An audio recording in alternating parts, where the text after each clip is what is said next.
10 жылдан бері Алатыра ғалымдары қаншама климаттық апаттар болатынын, олардың себептері мен шешімі қандай болатынын айтып келеді. Бірақ кейінгі кезде климаттық апаттар туралы фейк видео жасайтын адамдар пайда болды. Жасанды интеллект арқылы фейк видео неғұрлым қорқынышты болса, адамдар соғұрлым қызығып қарап, лайк басып, оны рекке шығарып жібереді. Оның дәлелі біздің профильдегі рекке шыққан мына видео.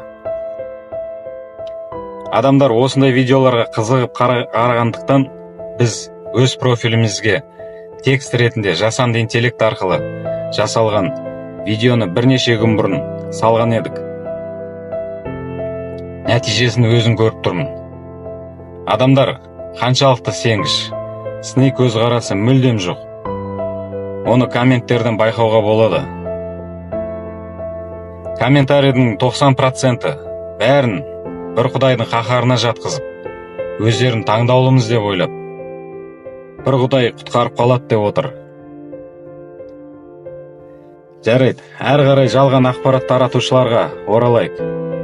Олар өздерінің пасық істері арқылы климаттық апаттарының шын болып жатқанына басқаларға күмән келтіруде. Ал біз климаттық апаттардан аман қалу үшін жанашырлық мақсатта алдын ала ескерту роликтерін жасап келеміз.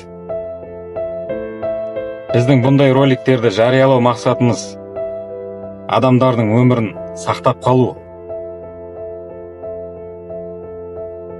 Ал фейк таратушылар үшін жалған роликтерді жасау бұл ақша табудың тәсілі. Жасанды интеллектпен жасалған фейк видеоны шынайы видеодан ажырату өте оңай.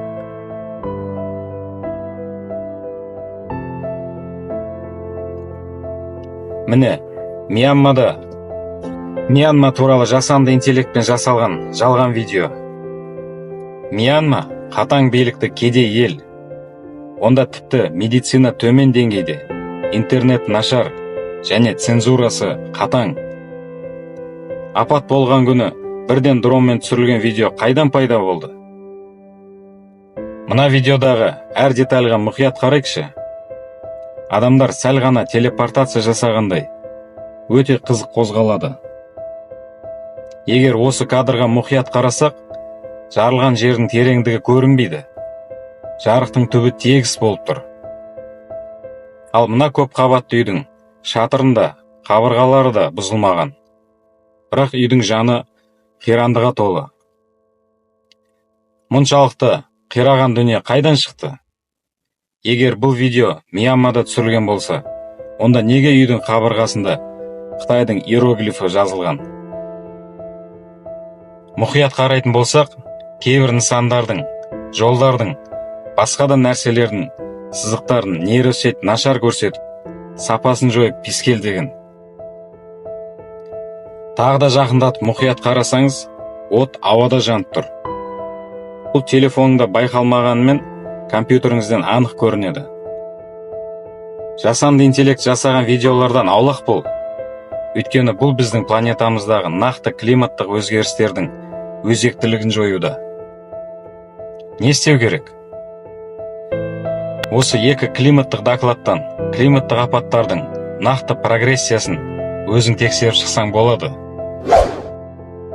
Барлық сілтемелер менің профилімде бар.